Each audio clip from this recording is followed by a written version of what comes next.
हरे कृष्णा।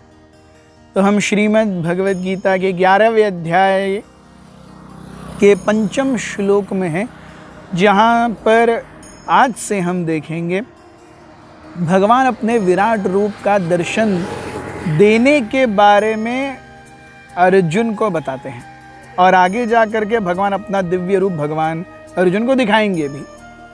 तो यहाँ अब फिर से भगवान अपने आशीर्वचनों को बोलना शुरू करते हैं।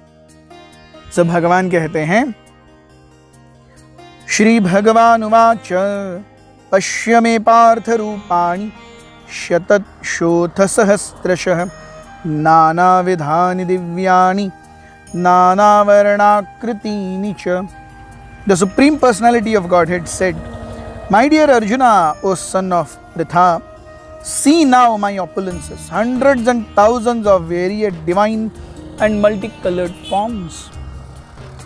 हम देखते हैं भगवान ने सोचा, अरे अर्जुन मुझसे इस दिव्य रूप का दर्शन करने की इच्छा कर रहा है, तो मैं उसी रूप को दिखा देता हूं जिसे पुरुष सूक्त में कहा गया है। पुरुष सूक्त कैसे शुरुआत होती है?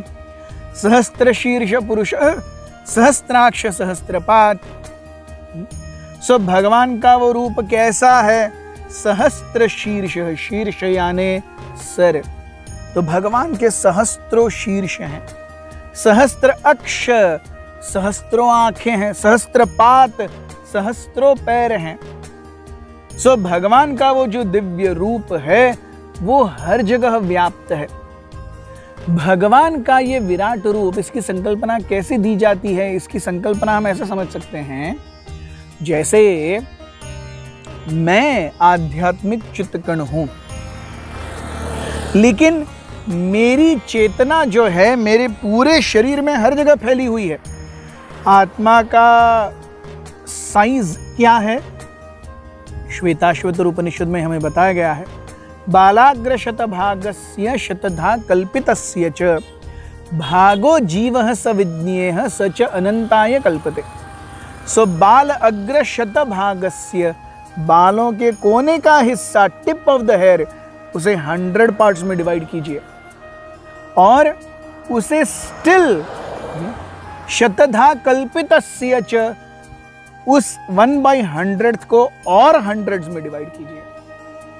सो भागो जीवः स विज्ञेयः, सो 1/10,000 of the tip of the hair is what is the size of the soul.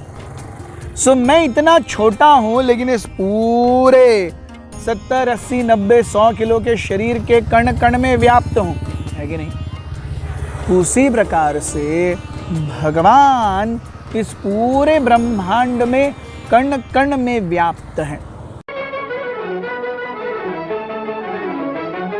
ये दुनिया बनाना और बना के फिर चलाना बस उसी का काम है, बड़ा जोरदार उसका इंतजाम है, हो बड़ा जबरदस्त उसका इंतजाम है। तो भगवान का वो रूप जो हमें उनके अस्तित्व के बारे में, कण कण में उनके अस्तित्व के बारे में व्याप्त इस रूप का दर्शन कराता है, वो है विराट रूप।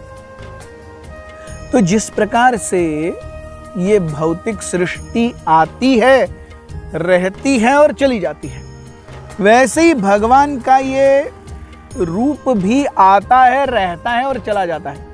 Although it is transcendental, but it is temporary. Just like material world is temporary, the material matter is constant, but its manifestation is temporary.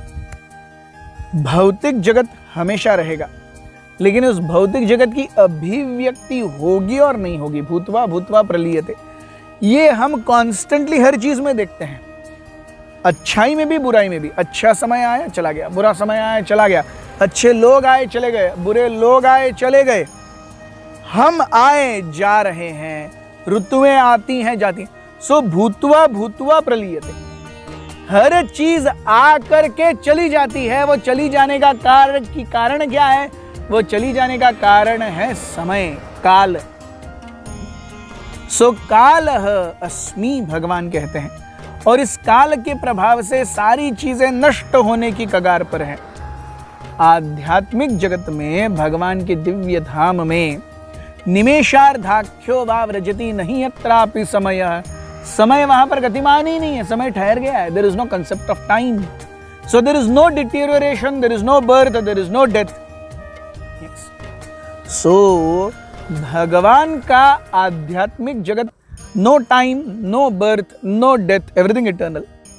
भौतिक जगत में समय के प्रभाव से everything comes on manifesting and demanifesting. उसी प्रकार से जब सारी चीजें उद्धृत होती हैं, वहां से भगवान का ये रूप भी उद्धृत होता है। और जब सारा तामझाम खत्म हो जाता है तो सब कुछ वापस महाविष्णु के गर्भ में चला जाता है। It is a transcendental form, but it keeps on manifesting and unmanifesting. इसीलिए भगवान कहते हैं कि इतने विशाल रूप को, इस संपूर्ण चीज को आप नहीं देख पाओगे।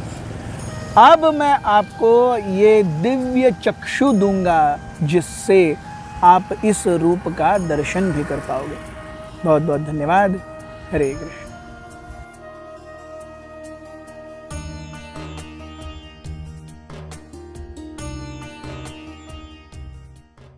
Hare Krishna, Krishna Krishna, Hare Hare, Hare Rama, Rama Rama, Hare